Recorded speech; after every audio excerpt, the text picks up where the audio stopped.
स्वागत है दोस्तों, एक बार फिर आप सभी का आपके अपने वीडियो जो कि लॉगरिथम से रिलेटेड चल रहे हैं। और आज के इस वीडियो में जो कि मेरा थर्ड होगा, देखने चलेंगे कि किस तरह से लॉग का और इस्तेमाल कर सकते हैं। लॉग के बारे में और डिटेल में हम लोग जानेंगे। चलिए वीडियो को स्टार्ट करते हैं।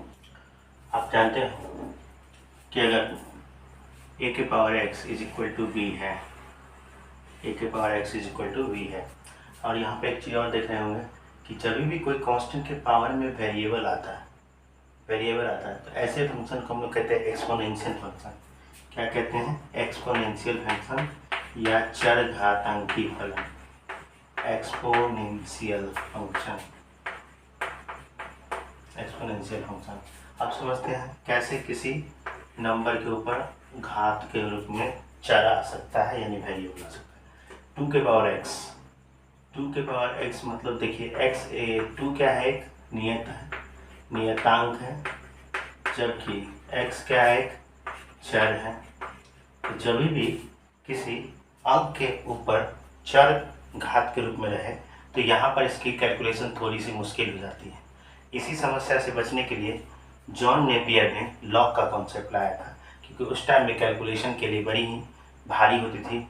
जैसे कि आप जानते होंगे किसी भी चीज़ों का नंबर जो होता है, फिजिकल क्वांटिटी, फिजिक्स या केमिस्ट्री में जो डाटा होते हैं वो इस तरह से होते हैं। जैसे इलेक्ट्रॉन का मास देख लीजिए आप, इस तरह से है। तो ऐसे डाटा को कैलकुलेट करना थोड़ा मुश्किल होता था। एवोगाड्रो स्थिरांक है जैसे कि 6.022 × 10⁻23। तो ऐसे नंबर्स को कैलकुलेट करना थोड़ा सा मुश्किल होता था, जिससे बचने के लिए जॉन नेपियर ने सबसे पहले लॉग का कॉन्सेप्ट निकाला था। ये बड़े ही काम करते थे और चीज़ों को आसान कर देते थे। यानी हम लोग जान गए कि लॉग का इस्तेमाल क्यों करते हैं। जैसे कि आपके पास एक डाटा उस तरह से हो कि 2 के पावर 5 × 1.6 × 19 डिवाइड बाई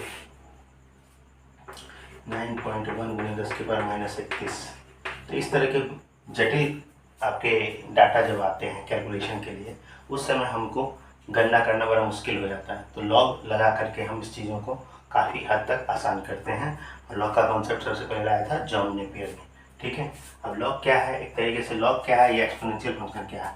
तो आप जानते हो कि चरघातांकी फलन यानी कि वैसा फंक्शन जिसके घात के रूप में चर हो, वेरिएबल हो, पावर एज ए वेरिएबल हो, तो उसको चरघातांकी फलन कहते हैं। और चरघातांकी फलन को ही ठीक सॉल्व करने के लिए लॉग का इस्तेमाल करते हैं। क्या करते हैं? लॉग का इस्तेमाल करते हैं। जैसे कि मैं आपको बताऊं कि लॉग भी एक फंक्शन ही है। लॉगरिथम भी हमारे लिए एक फंक्शन है, क्योंकि ये चीज़ों को आसान करता है, कैलकुलेशन को आसान करता है। जैसे कि जोड़, घटाव, गुणा, भाग, बाकी चीज़ें फंक्शन होती है, सही लॉग भी एक फंक्शन है। अब कैसे? तो देखिए, अगर हम दोनों ओर लॉग ले लें, क्या ले लें? दोनों ओर लॉग, तो यहाँ होगा a के पावर x, ठीक है, और इधर हो जाएगा लॉग b, ठीक है। अब यहाँ से देखने जाए तो कोई भी बेस ले सकते हैं, कोई भी बेस, मान लो बेस 10 पे ही लेते हैं, बेस 10 पे लेते हैं। बताया था आपको लॉग या तो बेस e पर ले सकते हैं या बेस a यानी कि 10 पे ले सकते हैं। तो यहाँ से चेक करेंगे कि आप जानते हो कि कभी भी कोई भी चीज़ के पावर जो है, अगर पावर रूप में आए तो वो पावर बगल में उतर जाता है। यानी यहाँ से देखा जाए तो x log a base 10 is equal to log b हो जाएगा। या तो यहाँ सब लोग x इधर गुना में है तो इधर कर सकते हैं कि log b by log a। अगर हम बेस 10 लिखें या ना लिखें तो अंडरस्टूड होता है। तो यहाँ से देखा जाए तो अब ऐसे चीज़ों को लिख सकते हैं कि log b का निकालना है विथ रिस्पेक्ट टू बेस से। नीचे वाले को बेस कहेंगे, ऊपर वाले को log की वैल्यू कहेंगे। यानी x is equal to log b by a। यानी इसका मतलब है कि b एक ऐसी संख्या है जिसका, यहाँ पर कह सकते हो कि b एक ऐसी संख्या है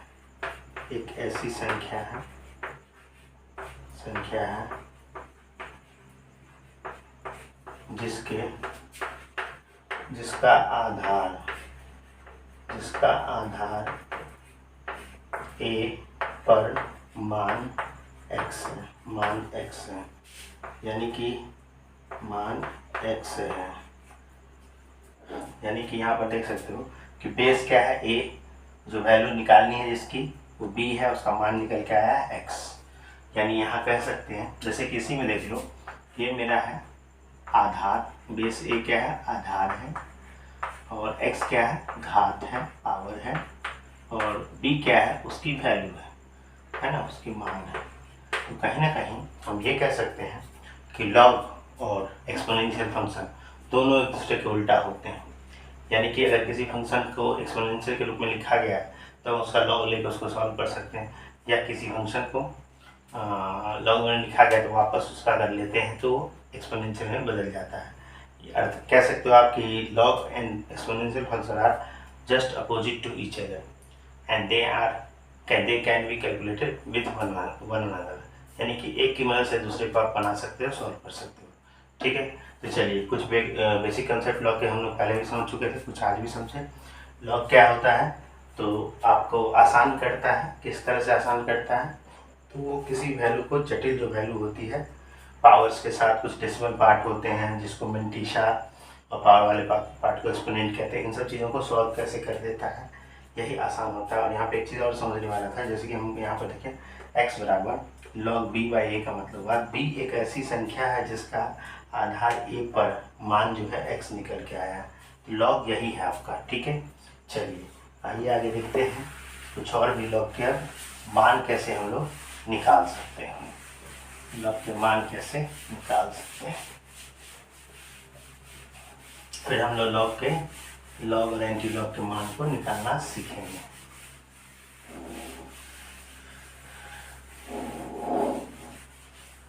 जिस पर बाबा तेरा हाथ कैसे मुझे भी उसकी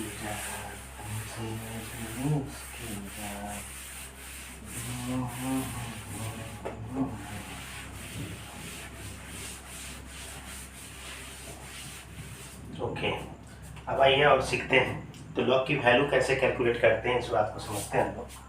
अगर हम तो आपको पहले बताया, देखिए लॉग में अगर 1 की वैल्यू कोई आपसे पूछे with respect to any base, किसी भी बेस पर, तो इसकी वैल्यू 0 होती है। इसको हम प्रूफ भी कर सकते हैं कैसे 0 होती है। तो हम लोग एक फार्मूला पढ़े थे, ठीक है, उसी फार्मूला का अकॉर्डिंग देखिए, अब आपका बेस जो भी है, अगर बेस 10 लेना है तो आप 10 के पावर 0 लिख दो। एनीथिंग पावर 0 लिखने पर आपको वैल्यू कितनी होती है, 1 होती है।